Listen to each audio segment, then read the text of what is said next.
This is the last time I'll ever say this. Shut up and take my depression. When was the last time someone told you to just stop feeling sad? Because if they did, they were probably trying to help. But maybe that's why so many of us are so bad at feeling our feelings. We're not taught how. This is the lost art of sadness. There was a time when we knew how to deal with it, even how to make use of it. But somewhere between then and now, we started telling people to be happy all the time, which means something important got lost in translation. Like this montage of quotes from Instagram, "Stay positive," says one. "Happiness is a choice," says another.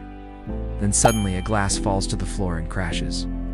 It gaslights our pain and tells us that we shouldn't be feeling this way. But there's a world outside of the cult, and it's filled with imperfections. Look at this fabric. It looks kind of nice, right? No, it's covered with stains, tears, holes. Now look at this other one. It looks like something an artist made, doesn't it? Unique and beautiful. It's what they call wabi-sabi, the Japanese art of finding beauty in imperfection. It's a philosophy that's been around for centuries.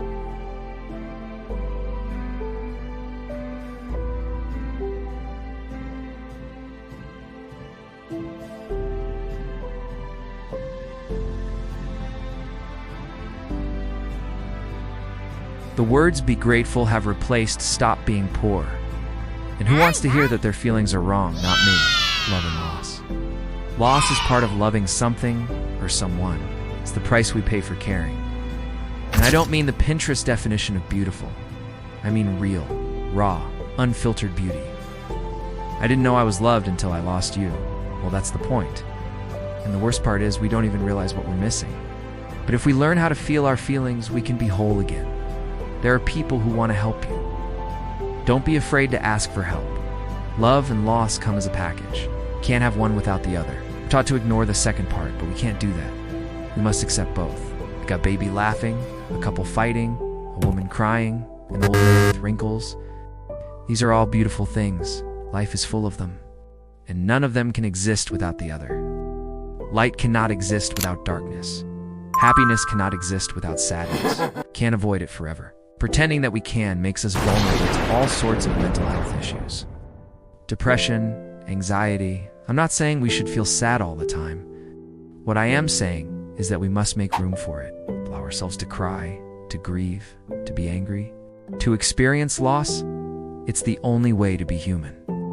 Eating disorders, addiction, self-harm, it all comes from our inability to deal with the bad parts of life. So instead of running away from our feelings, what if we let ourselves feel them? What if we learned how to grieve? I have a word for it, hige, which means creating a cozy atmosphere where you feel safe. It's about letting yourself be vulnerable and imperfect. It's a way of living that says it's okay to be sad, but also that it's important to let yourself be happy too. A nice balance. Whenever anyone experiences pain, it's met with the same dismissive response. Grief after a breakup, parental loss, or a car accident. But in the West, we hate imperfection. We want things to be perfect, and we apply that logic to our feelings too. If we're sad, we must find the reason to be happy. But here's the thing. Feeling sad sometimes is not a bug. It's a feature. It doesn't matter. People are told to just move on. So we've outlawed sadness. You can't feel it, can't talk about it, and it's making us sicker. Humans used to know how to be sad. In ancient Greece, they had a word for it. There's a culture in New Orleans that knows a lot about turning pain into beauty. They call it voodoo. It's a religion that was born out of pain and hardship and slavery, but it's a celebration of life, death, and everything in between. Voodoo is full of contradictions. They celebrate death while dancing at a funeral, for example. They transform pain into music. And that's the most human thing to do, isn't it? To turn our pain into art. But we can't do that if we don't allow ourselves to feel it first. They called it melancholia, and they thought it made you wiser. There was an old Victorian culture of mourning. When someone died, we would put on black clothes and stay inside for weeks, crying every day. But we don't do that anymore. Instead, we tell people to just move on. Oh, don't worry, says the next quote. It's just a small step toward bigger things. But what if it's more than that? What if we're breaking ourselves by pretending that life is never hard? When I say we, I mean our species. And that doesn't just go for death. I think it started when we started taking social media too seriously. All of these perfect lives being lived by influencers and celebrities gave us the impression that we should be happy all the time. That's why so many of us spend thousands of dollars to look happy, to buy happiness in the form of new shoes or lipsticks or kitchen gadgets. Anything that will give us a dopamine hit and a quick fix. But nothing works because nothing can replace real joy. And no amount of likes can make up for the lack of genuine human connection. Before we knew it, we became the positivity cult. K-toxic positivity, that's what they call it.